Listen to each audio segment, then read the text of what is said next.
غړي محنت مکلفي په خدمت د کندهار ښاروالۍ د غونډو په تالار کې د 1402 هجري شمسي کال د درېیمې ربعې د شفافیت او حساب ورکولو غونډه ترسره شول.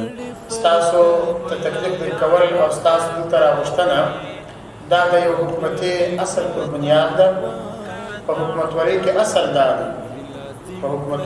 اصل دا دی چې دا حکومت به خپل ولس ته خپلو عوامو ته خپل رعیت ته حساب وکړي. ښه حکومت هغه حکومت بلل کېږي چې هغه خپل حساب پاک او شفاف خپل ولس او خپل عوامو ته ورکړي. کندهار ښاروالۍ د 1402 هجري شمسي کال د درېیمې ربعې د راټول شوو عوایدو او ټولو ترسره شوو فعالیتونو په اړه ودرنو برخوالو ته معلومات ورکړل. نن د ښې حکومتدارۍ یو مهم اصل شفافیت او حساب ورکول دي. ټول دولتي نهادونه، ادارات، مدني ټولنې په شفافیت او حساب ورکولو مکلفیت لري. حساب ورکول په حقیقت کې د ښاریانو څو سوالونه نه بلکې د ولسواکۍ سوال دی او اساسیات هم د اداراتو سره د ښاریانو نږدېوالی دی.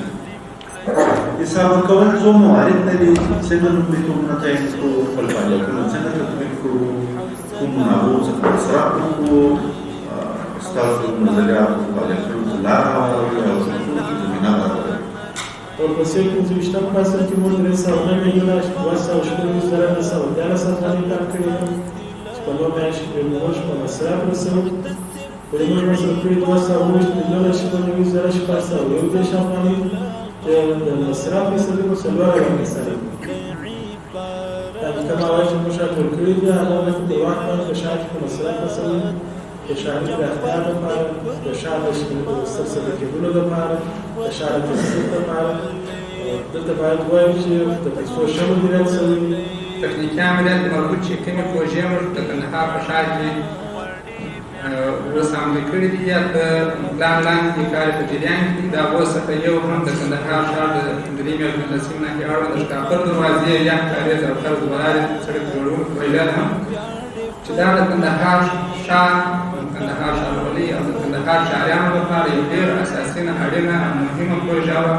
202 میلیونه افغانۍ مصارف کړي دي یوازې دغه سړک په جوړولو کې.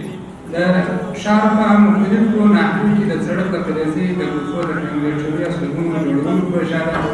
په یاده غونډه کې د کندهار ښاروال حاج ملا حکمت الله اخوند په ګډون مرستیال ښاروال مفتي قدرت الله الوصال، تخنیکي او سکتوري رئیس مولوي نور الباقي خادم، د ښاروالي امرینو، مدیرانو، د کندهار ښار د 15 ناحیو څخه متنفذینو، علماء کرامو او د ګذر وکیلانو ګډون کړي وو. موږ د اطاعت په سلسله کې راروان یو او د خپل کارونه انجام وو.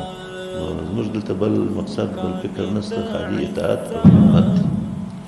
ستاسو په خدمت کې په شپه په ورځ په هر وخت کې چې نور هېڅ موږ نه مشرتوب لرو نه حاکمیت لرو، ستاسو خادمان یو، ستاسو خدمت کوو، اطاعت کوو او ستاسو خدمت کوو. موږ په دغه رقم باندې انشاءالله حاضر یو. پر موږ باندې خبره کولی شي تګ راتګ شپه ورځ ټلیفون په هر طریقه باندې چې کوم سهولتونه پیدا کېږي هغه موږ انشاءالله دا سهولتونه د اسانۍ کوشش کوو. زموږ معاون صاحب، زموږ رئیسان صاحبان، زموږ امیران صاحبان د ناحیو د ټولو سره به دغه رقم انشاءالله وي چې د ټولو به د خدمت لپاره خپل کارواني خدمت وکړي. غوښتنه مو دا ده دا کوم سړک چې اوس په پلان کې تاسې لرئ دا د ډنډ چوک څخه نیولې بیا د رسېدو پورې دلته د خلکو غوښتنه دا وه چې دا کوم سړک چې د سردار داود خان په مشتر پلان مطابق جوړ شوی دی چې پر هغه سابقه مشتر پلان تطبیق شوی. غوښتنه دا وه چې دغه د نهمې ناحیې تر امیره چې ورپورته شي تر دا کوتل ور واوړي. دغه سړک چې د 12مې ناحیې و او د 9مې ناحیې مشترک سړک دی. د دغه سړک سره ډېر خلک په عذاب دي، په تکلیف دي. د اوس لپاره خو انشاءالله د ښاروالۍ د بودیجې سره برابر دغه کارونه چې شوي دي په دغه لوبه کې دا انشاءالله د ټولو د خوښې وړ دي او انشاءالله ټول په دې باندې قانع دي او باور لري په ښاروالۍ باندې.